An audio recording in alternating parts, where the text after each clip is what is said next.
Maya, Maya, Maya, Maya, Maya, Maya, Maya,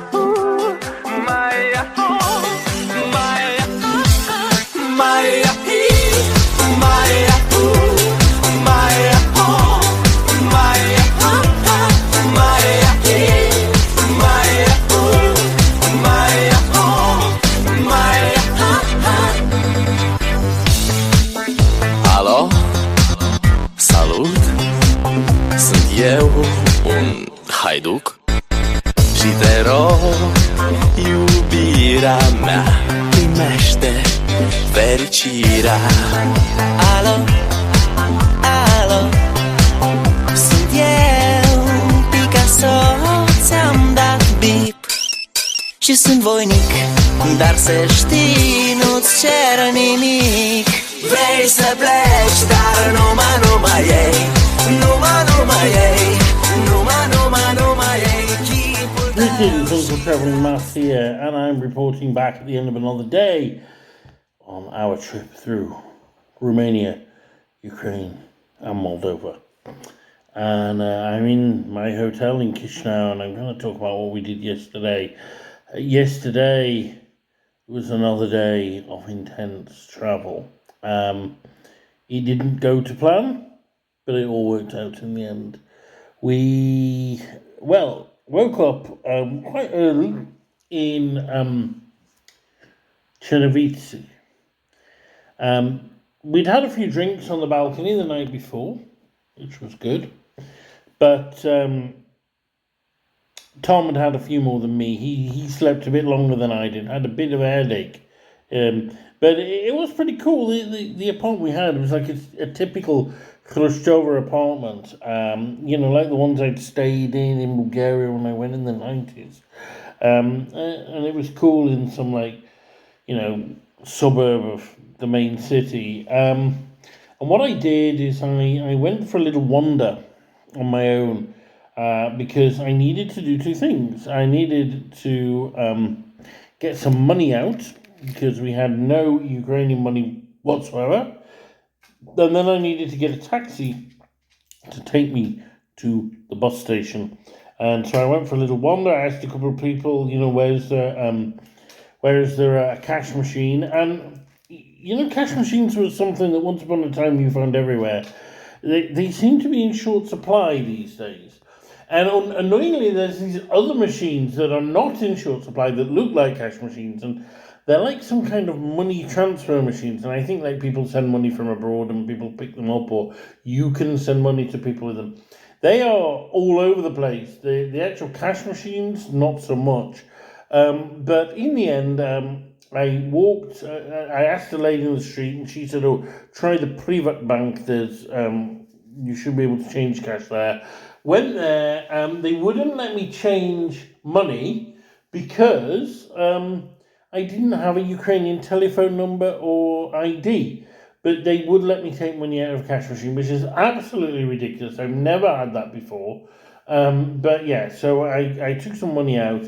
Then I needed a taxi, and I met this wonderful chap called Sashko, who was a soldier. He had a wound to his head, and he decided to help me. He was very pleased that I'd come to his country as a tourist, and he ordered me a taxi, and then told the taxi to stop at the apartment and then take me to the bus station. So I did that, got into the apartment, woke Thomas up, and we went to the bus station, which turned out to be only around the bloody corner. We could have walked there, but never mind. I wanted to know that. It could have been 3 kilometres away for all we knew.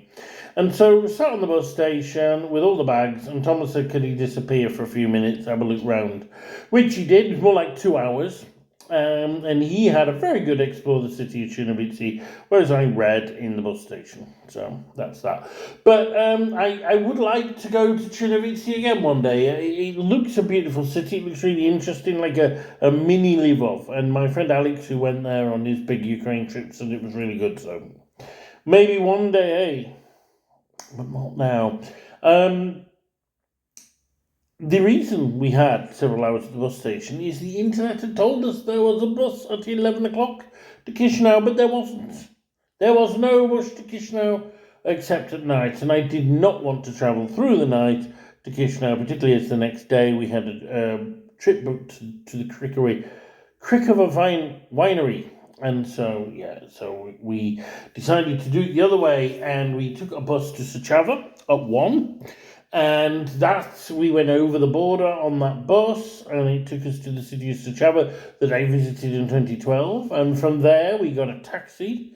It was a new bus station on the edge of town. We got an Uber taxi to the railway station, and the guy we had a taxi with, he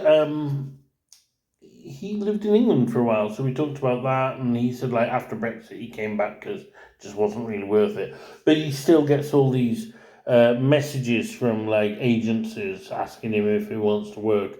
And it was quite interesting. I mean, the countryside was very different than the day before. It was very open, wide fields, but rolling countryside, not flat. And I do remember it from when I was there in 2012, particularly around Suceava Monastery, that kind of area. And we went to Suceava railway station, which is beautiful, a massive Austro-Hungarian thing. And I remember that from before as well.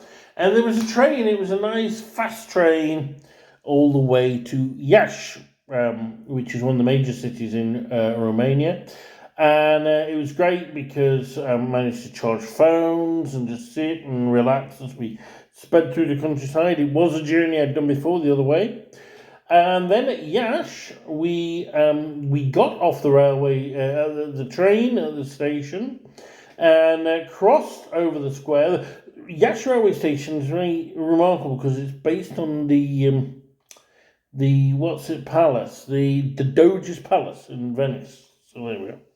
And the bus station was across from the railway station, and there we got on the next bus or minibus to Chisinau in Moldova, which was a very dodgy affair. I mean, we got on this bus, it was all cool, didn't pay, you said, "I'll pay us later." And then we all got changed for another bus where there wasn't enough room for everybody, and I had to stand. And then at the border, we changed onto yet another bus. So I don't quite know what was happening there, but got to the border, but the border was horrendous. There was a massive, massive queue. And I got talking to a lovely, he was Moldovan, she was Romanian, but they'd met at high school, so he'd kind of grown up in Romania. A chap called Ionuk, which is John, basically, and her name was Julia. And they were going to his brother's wedding the next day, which, of course, should be a sort of big celebration. But apparently they weren't that impressed with the girl he was marrying, and the brother was very young. He was only 21, so nobody was that impressed with the wedding. But, anyway, it is what it is. Stuck for hours at the border, and then we had, a drive of 2 hours or so into Chisinau. So we didn't get there very late. They dropped us off in the centre, and then Tom got it up on the phone and said it was less than a kilometre, which it clearly wasn't. It was a bloody long walk. But Thomas thought we should walk. So we walked through Chisinau, close to midnight, to our accommodation, except where we got to where the accommodation should be. The accommodation wasn't there, it was somebody's house. And they didn't like us knocking on the door, but it turned out they were in the next street, and we got to the accommodation and checked in, and that was that. So an absolutely exhausting day, but good. We got to Moldova, and that's the thing. And so now it's time to explore Moldova, which I've been before, but Thomas hasn't. It's me, Uncle Traveling Monk, saying... Vrei să pleci, dar numai ei, numai ei, numai ei, chipul tău și dragostea din tei, mi-amintesc de ochii tăi, ei.